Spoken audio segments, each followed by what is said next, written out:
Assalamualaikum adik-adik. Kali ini kita akan membaca buku karya Muhammad Al-Matoriqi yang berjudul 10 Sahabat Cilik Rasulullah. Buku ini terdapat kisah ketakwaan, kepahlawanan, kecerdasan, keberanian, dan kepemimpinan. Buku ini diterbitkan oleh Fatihah Kids, buku anak pintar dan sholih. Aku akan membacakan Sahabat Cilik Rasulullah yang pertama.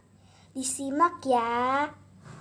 Iya, aku dapat buku ini dari Ustadz Muhammad Abduh Tuasikal. Jazakallahu khairan Ustadz. Adik-adik yang dirahmati Allah, kali ini kita akan menceritakan kisah sahabat cilik Rasulullah, yaitu Jabir bin Abdullah. Sahabat kita yang satu ini sudah masuk Islam sejak awal, memiliki kisah-kisah menawan, belajar di tangan pemimpin seluruh manusia, dan imam kebenaran, yaitu Nabi Muhammad SAW, hingga hatinya dipenuhi rasa cinta kepada beliau. Teman-teman, Jabir hafal Al-Quran dan mengamalkan isinya. Ia hafal lebih dari 1.400 hadis. Di antara hadis-hadis sang guru pertama, yaitu Rasulullah SAW. Sahabat kita yang mulia ini bernama Jabir bin Abdullah. Masa kecil, saat Jabir masih sangat belia, ia seringkali pergi ke kebun milik ayahnya yang bernama Abdullah untuk menghabiskan waktu di antara pepohonan yang ada di sana, juga di antara pohon-pohon kurma. Merenungkan langit yang cerah, air yang mengalir, dan burung-burung yang mengepakkan sayapnya di udara. Dengan imajinasinya yang segar, Jabir membayangkan alam indah, masa kekanak-kanakan yang masih menyenangkan. Pada suatu hari, Jabir mempersiapkan diri untuk melalui kehidupan yang sebenarnya. Ayahnya bersiap-siap untuk bepergian bersama salah satu rombongan dari penduduk Yastrib. Ayahnya berkata kepada Jabir, "Wahai Jabir, kau harus tetap tinggal bersama saudara-saudara perempuanmu sampai aku pulang dari perjalanan ini. Kau sendiri tahu, kau satu-satunya anak lelaki di antara 9 anak perempuan." Jabir tidak tahu hendak kemana ayahnya pergi. Namun ia sangat menginginkan untuk ikut pergi bersama ayahnya, karena ia melihat tanda-tanda ceria dan bahagia di wajah ayahnya. Dalam relung jiwa, ia merasa perjalanan ini memiliki ciri tersendiri. Perjalanan ini pastinya akan menyenangkan dan bermanfaat.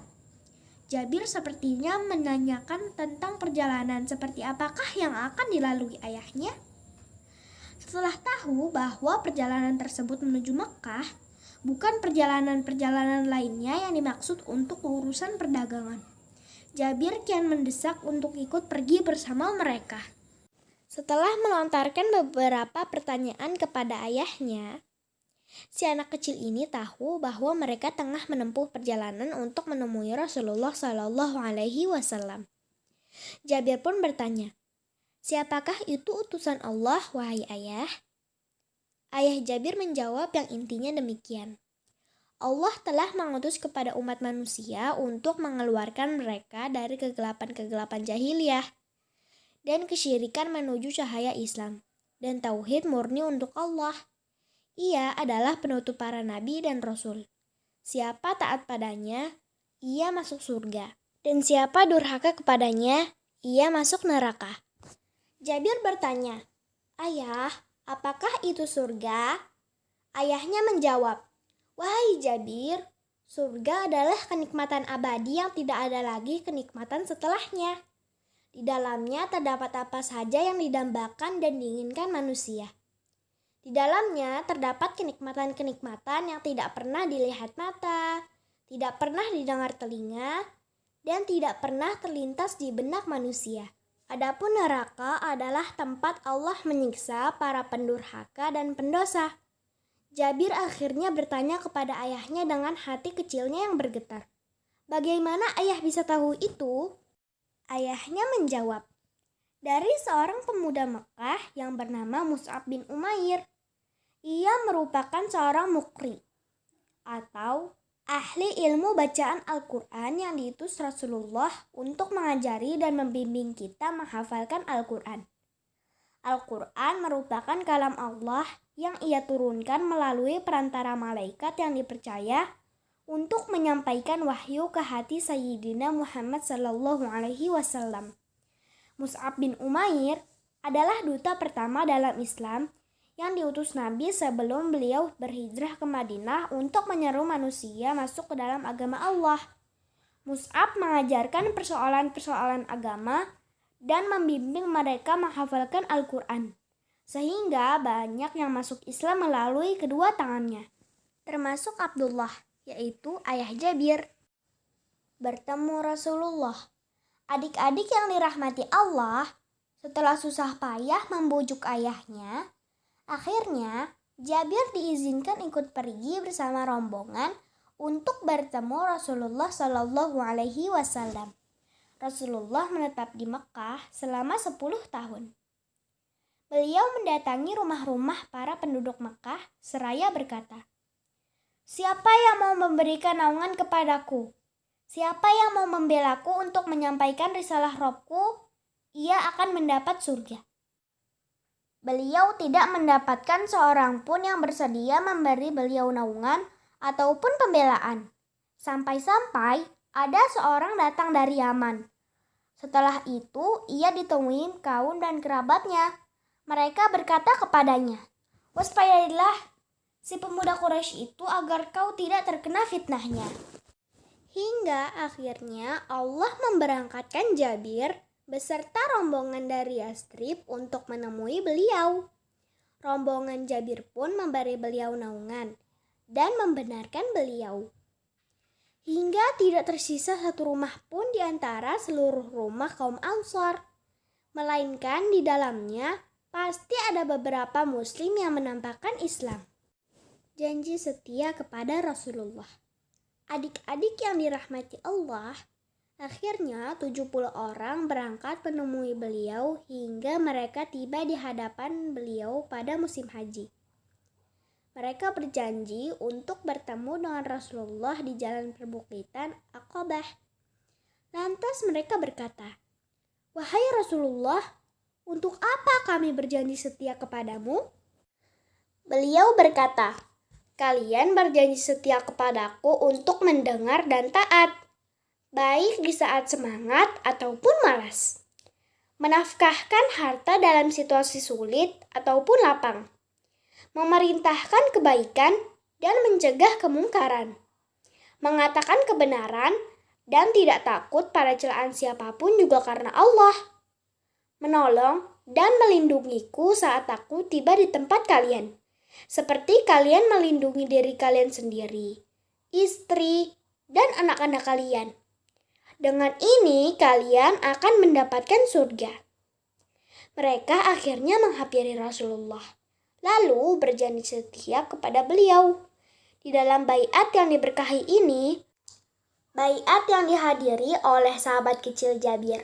Kata-kata Nabi yang bersinar itu menarik hatinya yang masih hijau ranau, hingga kata-kata beliau tertanam kuat di dalam relung jiwanya. Ufuk-ufuk yang begitu jauh terbuka lebar di hadapannya. Ayah Jabir menjabat tangan Nabi Muhammad untuk berbaiat kepada beliau. Setelah itu, ia terpilih sebagai salah satu di antara 12 pemimpin yang ditunjuk sebagai pemimpin atas kaumnya masing-masing. Abdullah bin Amr bin Haram atau ayah Jabir termasuk salah satu pemimpin Khazraj. Perjanjian ini merupakan akte kelahiran baru untuk para sahabat tersebut. Termasuk di antara mereka adalah Jabir bin Abdullah. Sehingga setelah itu mereka menjadi pembela-pembela agama Allah. Setelah pertemuan tersebut, seluruh penduduk Yastrib dilanda kerinduan mendalam, seraya menantikan kedatangan pemimpin seluruh manusia, yakni Nabi Muhammad bin Abdullah. Jabir pun tak kalah rindunya dengan Rasulullah. Ia terus membayangkan saat-saat menawan penuh berkah kala bertemu Rasulullah. Suara beliau yang jernih itu terus mengisi jiwa dan raganya, sehingga ia kian dilanda kerinduan untuk bertemu beliau lagi. Saat Nabi tiba di Madinah, Jabir termasuk di antara mereka yang bersegera menyambut kedatangan Rasulullah. Sehingga rasa bahagia yang begitu deras mengalir nyaris mengangkatnya ke awan. Perang Badar. Adik-adik yang dirahmati Allah, dalam Perang Badar, Jabir bin Abdullah pergi dengan membawa tekad luar biasa untuk berperang di dalam dirinya. Hanya saja Rasulullah kala itu menganggap Jabir masih terlalu kecil, hingga beliau menolaknya untuk ikut berperang bersama sahabat-sahabat lain. Beliau menganggap Jabir belum mampu menganggul pedang dan menghadapi musuh.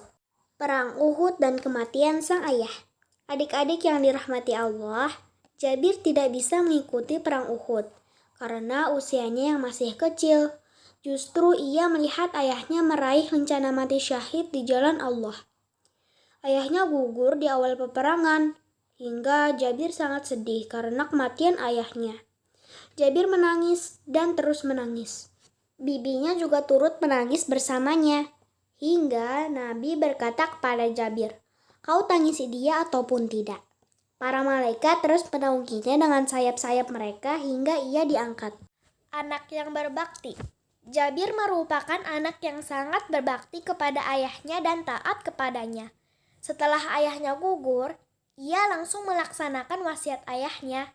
Jabir berkata, "Wahai Rasulullah, ayahku meninggalkan hutang. Sementara aku tidak punya uang untuk melunasi hutang ayah selain dari hasil buah kurma. Jika aku mengandalkan hasil kurma itu, tentu perlu waktu beberapa tahun untuk bisa melunasi. Aku pun tidak memiliki penghasilan apapun untuk menafkahi saudari-saudariku selain dari hasil kurma itu." Rasulullah berdiri di atas tempat pengumpulan kurma milik Jabir. Setelah itu beliau berkata kepadanya, "Panggil kemari semua orang yang memberi pinjaman hutang kepada ayahmu." Jabir kemudian memanggil mereka semua. Nabi kemudian menakar kurma untuk mereka, hingga Allah melunasi semua hutang ayah Jabir dengan hasil kurma pada tahun itu. Setelah itu Jabir melihat tempat pengumpulan kurma. Ternyata masih seperti sedia kala. Seakan-akan tak berkurang satu biji kurma pun. Itu merupakan salah satu mukjizat Nabi. Peristiwa dalam Perang Khandaq. Dalam Perang Khandaq terjadi mukjizat lainnya. Peristiwa itu terjadi ketika Jabir mengundang orang-orang untuk jamuan makan. Sedangkan Jabir hanya memiliki seekor kambing kecil dan sedikit gandum. Saat itu, Nabi dan pasukan muslimin dalam kondisi yang sangat lapar. Nabi kemudian memanggil semua orang yang bekerja menggali parit seraya berkata, "Jabir mengundang kalian untuk makan." Akhirnya mereka semua pergi ke rumah Jabir. Jabir merasa sangat cemas dan khawatir makanan yang ada tidak cukup. Namun istrinya yang beriman itu berkata kepadanya, "Allah dan Rasul-Nya lebih mengetahui apa yang kau miliki." Akhirnya hati Jabir merasa tenang. Nabi sendiri yang mengurus makanan hingga seluruh pasukan makan. Sementara jumlah makanan masih sama seperti semula tanpa berkurang sedikit pun. Sirah Jabir bin Abdullah termasuk salah satu kisah sahabat yang menawan, karena di dalamnya terdapat banyak faedah dan pelajaran. Mari kita kembali ke sirah Jabir lagi untuk kembali membacanya agar kita bisa melalui waktu bersama sahabi mulia ini. Jabir bin Abdullah wafat. Adik-adik yang dirahmati Allah, Jabir bin Abdullah wafat pada tahun 75 Hijriah dalam usia 94 tahun. Semoga Allah meridhai Jabir bin Abdullah dan seluruh sahabat. Demikian kisah Jabir bin Abdullah, semoga bermanfaat dan menambah kecintaan kita kepada sahabat Nabi Muhammad. Dan mohon maaf ya teman-teman, jika aku belum sempurna dalam membacakan kisah ini. Insya Allah, aku akan tambah semangat membuat dan mengedit video bagian kedua nanti. Barakallahu fikum. Wassalamualaikum warahmatullahi wabarakatuh.